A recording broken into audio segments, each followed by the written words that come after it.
Wala pong pinipiling edad ang sakit na cancer na talaga naman bumabago sa buhay ng mga dinadapuan nito. Naku, lalo na kung mga bata.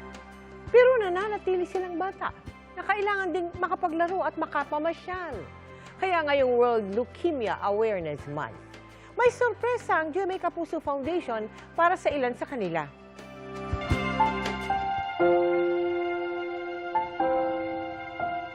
Bibo, masayahin, at academic achiever. Ganyan sa larawan ng kanyang ina, si Ivan, 11 taong gulang. Pero sinong mag-aakala na sa mura niyang edad, dumaan na sa matinding pagsubok si Ivan. Sa edad na 3 kasi, labas-pasok na siya sa ospital matapos ma-diagnose ng acute lymphocytic leukemia noong 2015. Maputla, kaya pala yung puti niya, hindi normal.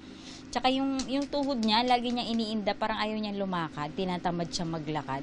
Parang masakit, tinatamad siya. Yung pala, yung buto niya masasakit na. Sa taon ding yun, napabilang siya sa ating programang Kapuso Cancer Champions. Nabigyan natin si Ivan ng gamot para sa kanyang chemotherapy sa tulong ng ating mga donors. Noong 2020, bumuti na ang kanyang lagay.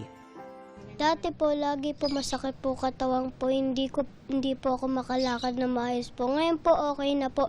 Nakakalakad na po ako ng maayos. Nais ibalik ng kanyang ina ang pasasalamat sa pamagitan ng pagtulong sa iba. Nakita ko na nabuhay ang anak ko dahil sa mga tulong ng ibang tao, kaya binabalik ko lang po yung kabutihan ni Lord. Ngayong Setyembre ay World Leukemia Awareness Month.